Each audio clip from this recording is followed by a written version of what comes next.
Thanks for staying with us. According to reports, parents and some newly admitted students have decried multiple charges by public universities in the country. Report has it that there is now a high acceptance fee alongside other money to be paid for registration. We actually like to hear from parents who are going through this and students who are having to pay this fee. The reason we have public schools is because the government is supposed to subsidize it for the common people. Okay, so if, as a worker, a minimum wage earner, you have 2 kids who you want to train. I'm not talking about those that have 6, you have 2 now. And can your salary be able to pay the fees for your children? A lot of people around me have dropped out of school because they could not continue. Some who have 2 kids who are going into school at the same time, one will have to wait for the brother to finish so that the sister will go ahead. So it's not what...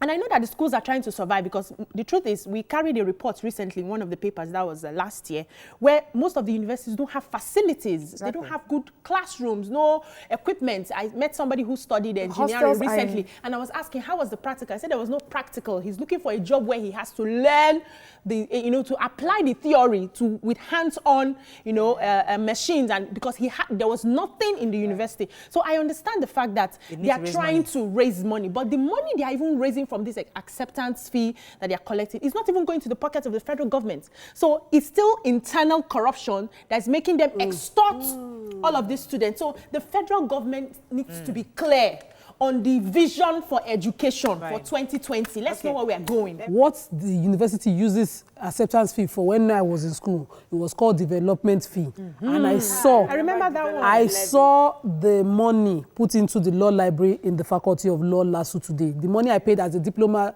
student, we were discussing. In fact, I think the president VC was the one in charge of diploma studies when I came in at the time because he screened me. And where I was just, forward and asking, what's this money for, Seth? It's not even part of our school fees. And he said, it's for development in school. And you see those infrastructures that were not available there at the time coming up. So we saw that today, that people now walk into law library in the faculty, whereas in my time, we had to trek further than the faculty to study the law library. So that was what it was for. So universities that are remitting this money, deducting this money, what are they remitting it into? What are they using it for exactly? One of the purposes of developmental fees also in school is that you fund student projects, you fund students' ideas. So we are in Nigeria, for instance, we have traffic issues, we have depleting roads. Engineering students and all that will get funds easily. But you see the schools will be shouting federal government. And we are taking up to 80,000 per student for acceptance fee. Someone should question what the schools do with the money. I went to LASU. At the time I was in school, things were not in school at all. But right now, if you go to LASU, it's a completely different world from when I went to school. I look at the school and I'm amazed at what they've done so far. Okay, my name is Grace. The thing is, my sister, my elder sister, is actually a student of the University of Benin. But I don't understand because she actually gained admission last year and she had to pay over 60,000 naira for acceptance fee. And then I went to the school for her matriculation and I had to stay with her in the hostel. And the space of the hostel is actually, in fact, it's an eyesore. I cannot begin to imagine how they would collect over 60,000 naira for acceptance fee, and still yet they cannot make infrastructures in this school.